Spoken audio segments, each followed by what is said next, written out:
Growing up, I never attended Yizkor. In my conservative suburban Westchester shul, as soon as a rabbi announced the beginning of Yizkor, there was a mass exodus. Anyone and everyone who could got up, rushed out of the room, and headed for the parking lot. It was as if the service itself was taboo. It was something no one spoke about, but we all shared the tacit understanding that we didn't want any part of it, at least not until life circumstances forced it upon us. This mass exodus before Yizkor reflects a common attitude in our society about death, mourning, and grief. It's part advice and part superstition. Avoid this particular life experience as long as you can. The stigma around grief is palpable. Don't go near it, don't talk about it, and certainly don't expose your children to it. Death is ominous and scary, and mourning and grief are painfully sad, messy, and challenging. So when presented with the choice of staying in Yizkor services and confronting some of life's most difficult emotions, or turning a blind eye and leaving on an already challenging day, walking out is a very natural reaction. And yet, those of us gathered here this afternoon know all too well that this is a very short-sighted response to Yizkor. Grief is a natural and integral part of life. None of us is immune from feeling its grasp throughout our lives. As British psychiatrist and grief specialist Colin Murray Parkes asserted, the pain of grief is just as much a part of life as the joy of love. If caring for others and holding close to community is what it means to be human, then grieving the deaths of loved ones must be just as much a part of the fabric of our lives as celebration.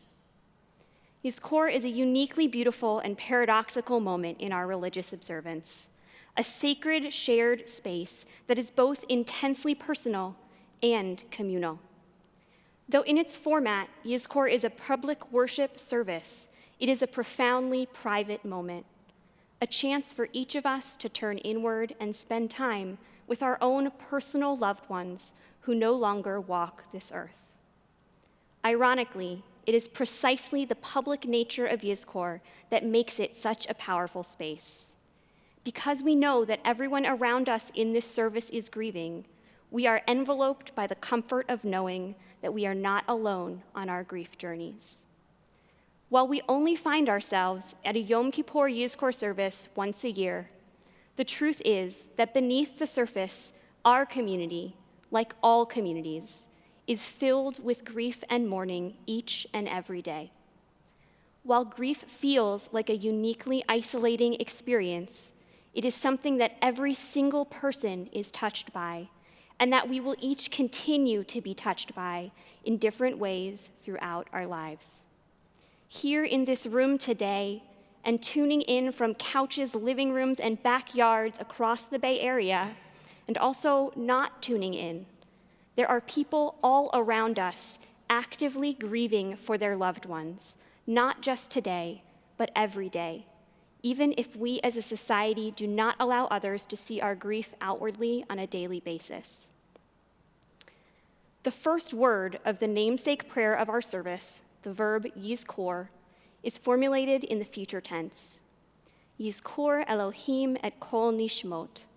Literally, God will remember the souls of all our loved ones who have gone on to eternity. The rabbis who authored this prayer could have chosen the reality of the past tense, Zachar, God remembered. They could have chosen the comfort of the present, Zocher, God remembers. But instead, they chose the hopefulness of the future, Yizkor, God will remember.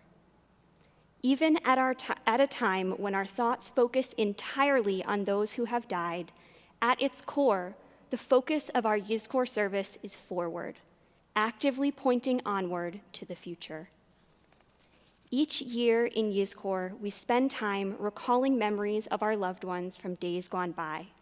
And in doing so, we actively bring those memories forward with us into the next chapter of our lives. You see, There's a tremendous power in the act of remembering. According to scientists, our memories are a lot like a game of telephone. Every time that we remember an event from the past, our brain networks change in ways that actually alter future iterations of remembering that same event. A memory is not simply an image produced by magically time traveling back to the original iteration. It is an image that is distorted because of the prior times that we remembered it. In Moonwalking with Einstein, The Art and Science of Remembering, Joshua Foer writes, "Memories are not static. Somehow, as memories age, their complexity changes. Each time we think about a memory, we integrate it more deeply into our web of other memories, and therefore, we make it more stable and less likely to be dislodged. But in the process, we transform that memory and reshape it, sometimes to the point that our memories of events bear only a passing resemblance to what actually happened long ago. The sheer act of remembering quite literally and scientifically alters our memories. Each time that we recall past stories of our loved ones, our memories change and morph in the process. Not only do they become more deeply ingrained in our minds, our memories also become more deeply ingrained in who we are as people, because they become more of what we need them to be in the process of recall. During our Youth Corps service this afternoon, we each spent time immersed in memories of our loved ones. Their smiles, their quirks, their advice, their hugs, their tears, and everything in between. When we allow ourselves the space to grieve, we are able to recenter ourselves and bring the light and strength of our loved ones' legacies forward to the present and onward to the future. We are different people now than we were when our loved ones departed this earth.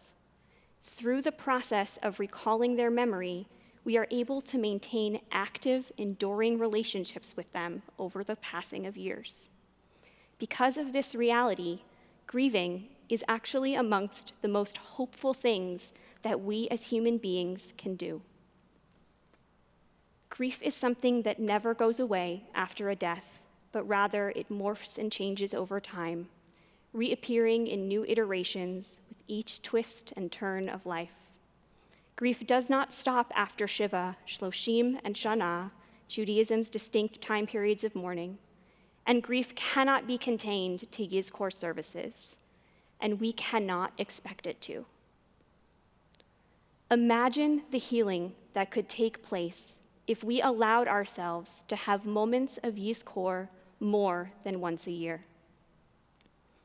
Imagine if grief was more public, more shared, and more understood in our community, not just in this annual service or our seasonal Yom Kippur services, but any time that any of us needed to grieve. My prayer for all of us this afternoon is that we do not wait until this time next year to revisit our grief and our memories, both individually and in community with others. This year in particular, our lives are continually upended by the tumultuous world around us, and it feels like we are forced to make sense of national tragedies every week.